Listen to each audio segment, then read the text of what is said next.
आज के इस वीडियो में हम लोग क्लास 8 का प्रश्नावली 3.2 क्वेश्चन नंबर 2 को सॉल्व करेंगे। आकलन द्वारा निम्नलिखित पूर्ण संख्या का घनमूल ज्ञात कीजिए। पूर्ण वर्ग संख्या है, इसका घनमूल ज्ञात करना है, वो भी हमें आकलन द्वारा करना है। किस तरह से करना है ये देखते हैं। पहला क्वेश्चन है हमारा 1331। पहले 3 का जोड़ा बनाना, तो एक जोड़ा बन गया, एक बच गया, तो हो जाएगा पहला समूह बराबर 331। अब हमें देखना है कि इकाई में जो एक है उसका किसका वर्ग होता है। एक का होता है, एक के इकाई, एक का वर्ग में एक आता है क्यूब में, तो घन में होता है पहला समूह का इकाई अंक बराबर एक का होता है। हमने पहले से लिख लिया वर्ग क्यूब सबका घन, तो एक हो जाएगा। दूसरा क्या है, दूसरा समूह हमारा एक है, तो एक के क्यूब में आता है एक इकाई में। दूसरा समूह का घनमूल, दूसरा समूह का घनमूल बराबर एक हो जाएगा।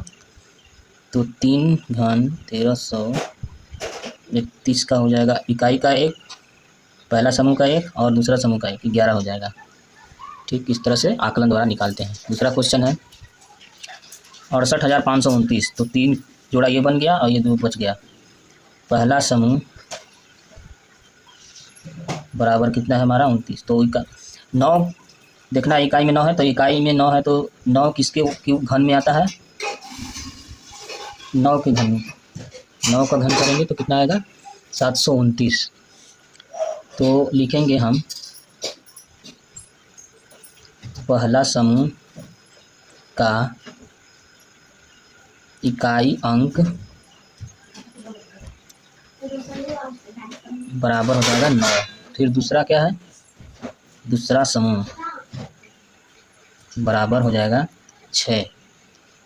तो 6 किसके घन में आता है, नहीं है किसी के घन में, तो 6 1 और 8 के बीच में आ रहा है, तो एक लेंगे तो 1 हो जाएगा। अगर दो हम लोग 8 लेते हैं, 2 का घन तो ज़्यादा हो जाएगा, इसलिए 1 लेंगे। 1 का क्यूब करेंगे तो 1 आएगा, 2 का क्यूब करेंगे तो 8 हो जाएगा। तो 3 घन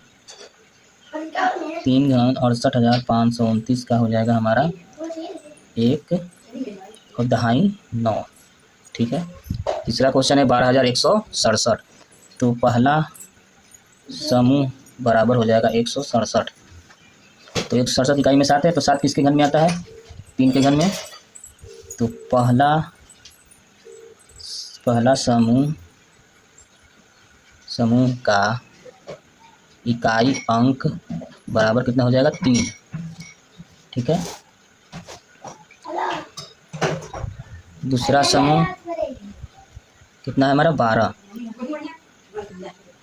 तो 12 किसके घन में आता है, कोई नहीं है, तो 12 किसके बच में आता है। दूसरा समूह 12 किसके बीच में आता है, 8 और 3 के बीच में आ रहा है। 2 का क्यूब करेंगे तो कितना होगा, 8 होगा, और अगर 3 का करेंगे तो 27 हो जाएगा। तो इसलिए 3 घन 12,167 का हो जाएगा इकाई दहाई 2 और इकाई 3, 23 हो जाएगा। अब क्वेश्चन नंबर 4 देखेंगे 32,768। पहला समूह बराबर कितना है 768। तो 8 किसके वर्ग घन में आता है, 2 के घन में। पहला समूह का इकाई अंक बराबर 2। दूसरा समूह क्या है हमारा 32 किसके घन में आता है, किसी के घन में नहीं है, तो 32 है। तो 32 कौन से संख्या के बीच में आ रहा है, 3 के घन में और 4 के घन में। तो 3 के घन करेंगे तो कितना होगा 27, 4 का करेंगे तो हो जाएगा 64। तो हम 64, तो 3 घन 32,768 का हो जाएगा इकाई 2 दहाई 3। 5वां नंबर क्या है हमारा 35,937। पहला समूह 937। तो 37 इकाई में 7 है तो किसके वर्गघन में आता है 7? 3 के। पहला समूह का इकाई अंक बराबर 3 हो जाएगा। दूसरा समूह क्या है हमारा? 35 है। तो 35 कौन से संख्या के बीच में आ रहा है? 3 और 4 के। 3 का क्यूब करेंगे तो हो जाएगा 27, छोटा हो जा रहा है। 4 का क्यूब करेंगे तो हो जाएगा 64। तो 35,937 का हो जाएगा हमारा इकाई 3 दहाई 3। ये रहा आंसर। तो इस तरह से आकलन द्वारा पूर्णघन संख्या ज्ञात करते हैं। आप लोग को वीडियो पसंद आए तो जरूर शेयर कीजिए, सब्सक्राइब कीजिए, अपने दोस्तों को जरूर बताएं।